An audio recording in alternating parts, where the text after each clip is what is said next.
বিএনপির কথা বললাম। জামাত তো আমার শ্বশুরও লাগে না, দুলাভাইও লাগে না। জামাত এখন পর্যন্ত সরাসরি এখানে এসে এই আন্দোলনের সাথে একাত্মতা জানিয়েছে? আপনারা কেউ শুনেছেন? আমরা চাই বিএনপি, জামাত, এনসিপি প্রত্যেকের নিজস্ব রাজনৈতিক এজেন্ডা থাকবে। আপনারা আপনাদের রাজনীতি করবেন, সব ঠিক আছে, কিন্তু এই জনগণ তো আপনাদেরকেও হাদি হত্যার বিচারের জন্য পাশে চায়।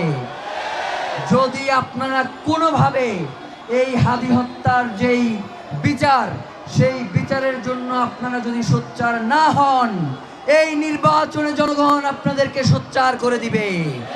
কিন্তু সেই পর্যন্ত আমরা চাই না যে আপনারা অতদূর পর্যন্ত পৌঁছে যান। আমরা চাই বাংলাদেশের স্বাধীনতা, সার্বভৌমত্ব টিকিয়ে রাখার জন্য, ইনসাফের লড়াই করবার জন্য আওয়ামী লীগের বিরুদ্ধে সকল রাজনৈতিক দল মতের একতাবদ্ধ হওয়া প্রয়োজন।